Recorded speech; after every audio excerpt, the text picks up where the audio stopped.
ẹ jẹ́ ká kọ́kọ́ play àwọn videos kan. Tá bá play àwọn videos yẹn àwa lọ. Ẹ jẹ́ ká fàsìkò ìrántí ìyá Àjàrà Bùkà Ṣáláńgá Ìbàdàn. Ẹ jẹ́ ká rántí àwọn náà irú ọ̀rọ̀ tán sọ ká tó máa lọ.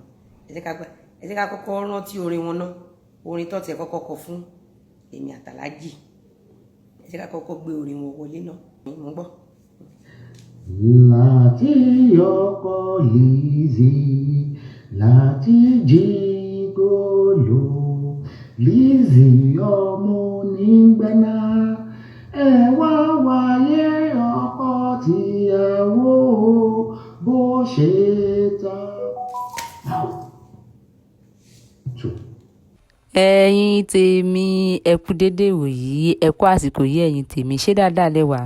Ẹ̀yin tèmi ó tún ti ṣẹlẹ̀ o, ó tún ti zẹ̀ o. Ẹ̀yin èèyàn gẹ́gẹ́ bí ẹ ti mọ̀ wípé àná ó ní Lizzy Anjorin ṣe wedding anniversary pẹ̀lú ọkọ rẹ̀. Ẹ̀yin èèyàn wa ohun tí ó ṣẹlẹ̀ lánàá náà pè ní ó ń gbóná fẹlifẹli. Ẹ̀yin èèyàn wa ẹ farabalẹ̀ o, kí ẹ wá nǹkan fìdílé tàbí kí ẹ fìdílé nǹkan láti gbọ́ gbogbo nǹkan yìí tí Lizzy Anjorin ní láti sọ nínú fídíò yìí. Ẹ̀yin èèyàn nínú fídíò yìí ọ̀rọ̀ pọ̀ gan ni nínú ìwé kọ́bọ̀ fídíò tí ẹ̀ ń wò yìí, nítorí nínú fídíò yìí lẹ́yìn tí máa gbọ́ bí Lizzy Anjorin ṣe tú àṣírí màmá ESABOD pẹ̀lú ìyàbọ̀ òjò síta. Tó ẹ̀yin èèyàn wa ẹ farabalẹ̀ kí ẹ máa bá wa ká lọ.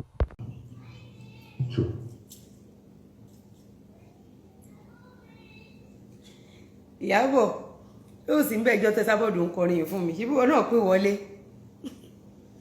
Ìyàbọ̀ ṣé ò pè wọlé sọ́dọ̀ ESABOD ń jọ yìí, ọjọ́ ESABOD kọrin fún wa. Ó mọ ESABOD gbé wọ studio ìjọ tó kọrin fún wa. So ẹ jẹ́ ká máa bá bọ̀.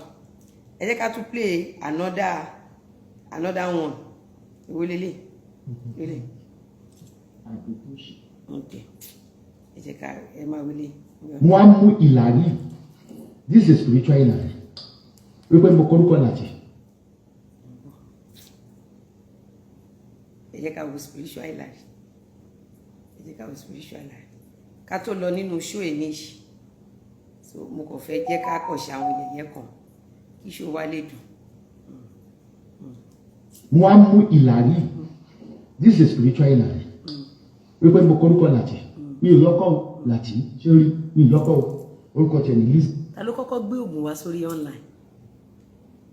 For those of you on Instagram, they are the one that brought charms, a lot of charms and courses. In fact, they used to do festival of courses for themselves and their children, and IYABO used to be there with them. If you watch IYABO on Instagram, you will think she's a saint. If you come to Facebook, if you see what IYABO has done, you will never be part of people that will defend IYABO. IYABO is fully involved in fracas on Facebook. Fully involved. So, in fact, IYABO and her group was the first to bring course Igi Ashe. Go ask people on Facebook. IYABO group cursing children, cursing innocent children. It was IYABO, ESABOD, their group. You see the way I kept quiet for IYABO for like 2 years. That was how I kept quiet for these people. IYABO group was the first group that did Ipede, mean festival of courses. They used to do it for 7 days, 21 days. They will be doing calling show and be cursing. IYABO used to be part of them. IYABO don't hide it. She doesn't go on Facebook and go and ask, go and confirm. It's not even way back. You will realize that when Beposi was attacking my children, cursing IYABO's children, not my own children, that was when IYABO went to Ashamegu. In fact, whenever they are cursing IYABO's children, not my children, that is when you will see IYABO on their platform. Go and ask them. I have a lot of evidences against IYABO. Go and ask people. Go and ask. If you've not cursed Lizzy Anjorin's children's enemy, IYABO will never be on your platform. There was one guy on TikTok, they used to call him Akim. You realize that IYABO never went on Akim's platform until Akim brought Iwo Afoshe. If you remember, I gave Akim almost 6 months. I gave Akim almost 6 months. Akim will be bringing Olubohun Afoshe course. Akim will be bringing it and be cursing my enemy's children and my enemy. I didn't reply Akim. That was the day Akim felt remorseful. He came and asked for forgiveness. I did not say a word, except if you guys want to lie. You all saw everything. That is why I'm telling you, never defend Iyabo Ojo or defend people like Iyabo Ojo in your family, within your friends, in your working place. Because people like that, they are evil. You realize that it was when Akim, sure you understand, started with me fully. I did Dakpada for Akim. The first one, they reported it. The second one, that one is on my page.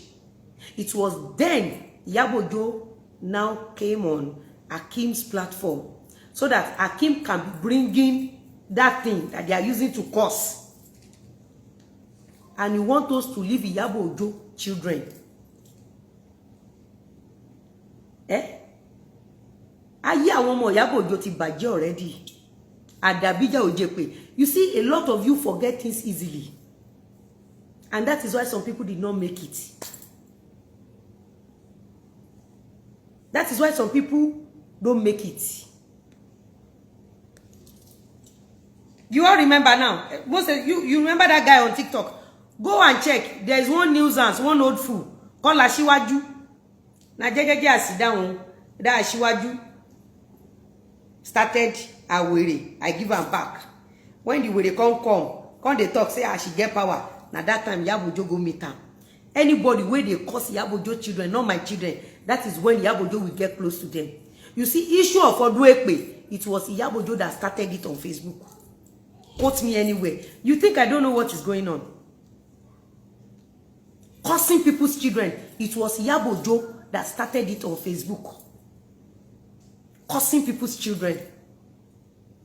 You will, in fact, if you are staging a show and you've not cursed Iyabo Ojo's children, not my own children, you will never see Iyabo Ojo on your platform.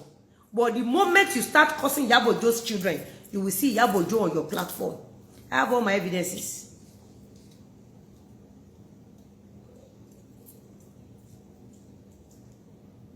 If you go to TikTok, they will be cursing. They will be doing a pay.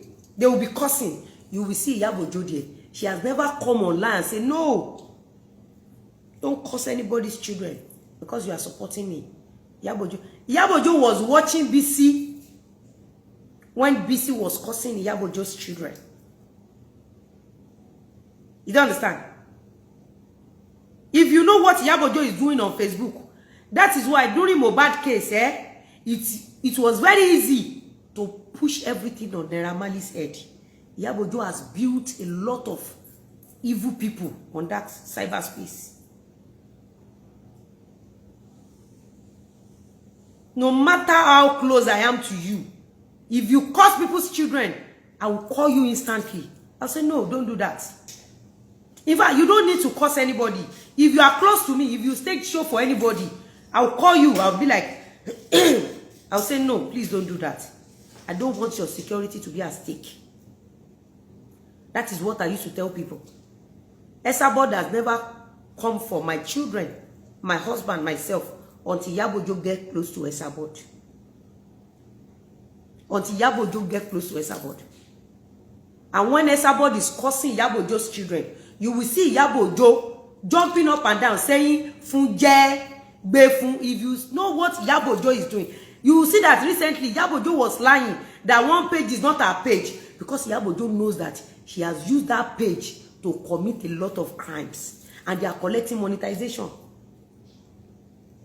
Iyabo donation. So guys, always find the truth in any cases before taking side. Never ever take side if you don't know genesis of any issue. Me ni whitey, native soup me ni whitey. Go and me, I used to give them a year, 2 years before replying them. Like Iyabojo's case, you see that I gave Iyabojo 2 years. 2 years, I didn't say a word. And after doing that, Iyabojo is now using me to get donation. As if that was not enough, Iyabojo now take me to court for 1 billion. She knows she's not going to win the case. You don't understand? It's just, she's born evil. Like, she get that bad aura. That is why she's not successful. She does not have any idea of becoming a successful woman. It's all about evil. While Lizzy Anjorin is bragging of, oh, I own this property, what Iyabojo used to brag of is, she and her children will go to prison. You don't understand? When ESABOD was collecting money from me, when ESABOD was talking to Lizzy Anjorin, give me a celebrity ESABOD has caused and caused their children. ESABOD will never do that because I'm not evil. You don't understand? Go and check BC. The day I was showing my chat at BC, you see that I used to call BC into order. I used to tell BC, no, don't do this. The day BC posted Agbekulemu's mother's address, I condemned it. I said, no. Despite the fact that Agbekulemu is cursing her children, not my own children. Kweme was cursing her own children then. Kweme was busy calling her children names. Do you understand? See, if you don't know genesis of any cases on this cyberspace, kindly ask. It is very important. You understand? It is very important you ask. Let's do this one. Let's do this one. You know that when ESABOD turned to this demon, Iyabojo is fully with ESABOD. Fully. Because he be.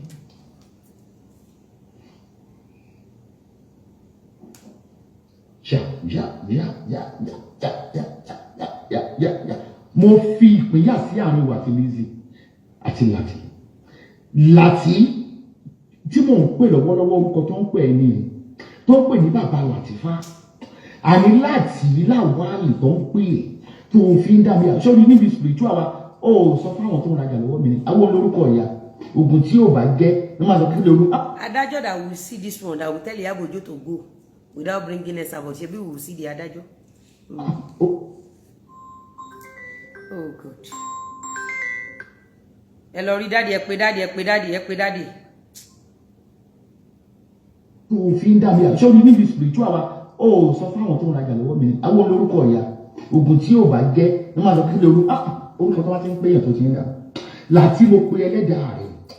Láti láwálì tó fẹ́yàwó mẹ́ta pẹ̀lú ọmọ 11 tó lọ fẹ́ Lizzy Anjorin.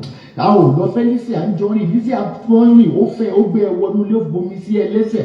Ó wá sọ ẹ́ di bọ̀dọ̀ ọ̀dẹ̀. Ó wà níṣẹ́ lọ́wọ́. Ó níṣẹ́ lápá. Ọmọ ló ń tọ́jú. Lizzy wá ń dókó mẹ́ ẹ lára. Ó lu jìbìtì mọ́ ẹ lára. Ó lóun ti dì ẹ́ sílẹ̀. Honey said, I'm not supporting anybody. There can never be peace. Iyabojo is doing her business. You don't understand? Iyabojo is doing her donation business. There is one video I want to play after this one. There can never be peace except God eventually give a job to Iyabojo. Peace can reign on this cyberspace if someone like Iyabojo maybe if she end up learning and work. The moment Iyabojo get busy, the social media will be at peace. Just this Shalanga Badon, this old nuisance. Imagine if she's a nurse or a doctor. If she happens to be a very busy person, will she be doing this rather here? So, what is causing wala is this. Iyabojo is looking for material for donation, and I will never subject myself or submit myself for such ridiculous acts of Iyabojo. That is where we are having problem.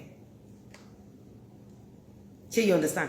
Have you ever seen Iyabojo advertising her business? Have you ever seen Iyabojo creating time for her business the way she created time for people's business? tó ẹ̀yin èèyàn ẹ ti gbọ́ àwọn ọ̀rọ̀ tí Lizzy Anjorin tó sọ nínú fídíò yìí, ẹ ti gbọ́ àwọn àṣírí èyí tí ó tú síta, ẹ ti ń gbọ́ àwọn nǹkan yìí tí ó ń dùn Lizzy Anjorin díẹ̀díẹ̀ báyìí, èyí tí ó sì ń bá Ìyábọ̀ Òjó fa wàhálà.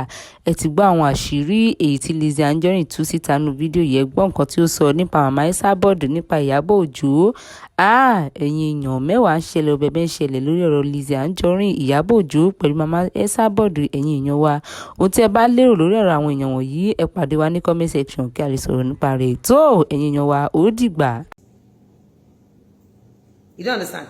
You see, I understand some people, not everybody is mentally okay. You don't understand? I understand. Because it takes unstable person to now assume they are fighting IYABO OJO. Why would you fight IYABO OJO? Is IYABO OJO only the one in that film industry? Is she the only one in Nigeria? Is she the only one? You don't understand? She's not the only one.